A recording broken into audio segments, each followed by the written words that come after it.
जैन समाजाने मोर्चा काढला निषेधार्थ ते मंदिर होतं, ते मंदिर पाडण्यात आलं।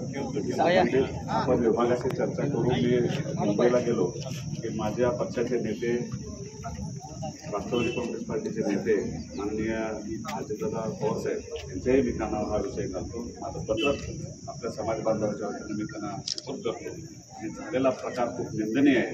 मी पण त्याचा निषेध करतो, कारण जैन समाज हा अतिशय शांत स्वभावाचा आहे, कुणाच्या वाळल्या पातळीवर पाय न देणार आहे, स्वतःचा व्यापार चांगल्या पद्धतीने करून आपली स्वतःची समृद्धी आणि गावाची शहराची समृद्धी कसं होईल याच्यासाठी विचार करणारा हा समाज आहे। आणि म्हणजे एवढा खाली की मुंगीला सुद्धा आपल्या पायाचा त्रास होऊ नये एवढी काळजी घेणारा हा जैन समाज आहे। त्यांच्या पाठीशी आम्ही कायम आहोत।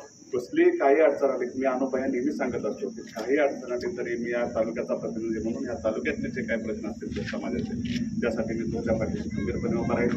जे मंदिर पाडलं गेले त्याचाही मी पुन्हा एकदा जाहीर निषेध करतो आणि ज्या काही गोष्टी प्रशासनाच्या असतील त्या माध्यमातून निश्चितपणानं आपला पाठपुरावा करू। आता मेहता साहेबांनी जे सांगितलेले सगळे विषय आहेत त्याचा सगळा शहानिशा करून त्याच्यावरती जे चुकीचं केलं असेल, ज्या अधिकाऱ्यांनी चुकीचं केलं असेल त्याला सुद्धा सरकारच्या वतीनं त्याला त्याचं माप त्याच्या पदरात कसं जाईल याची काळजी आपण निश्चितपणानं घेऊ। आपल्या परिसरातील ताज्या आणि महत्त्वाच्या बातम्या पाहण्यासाठी स्थैर्य न्यूज चॅनलला यूट्यूबवर सबस्क्राईब करा आणि बेल आयकॉन प्रेस करा।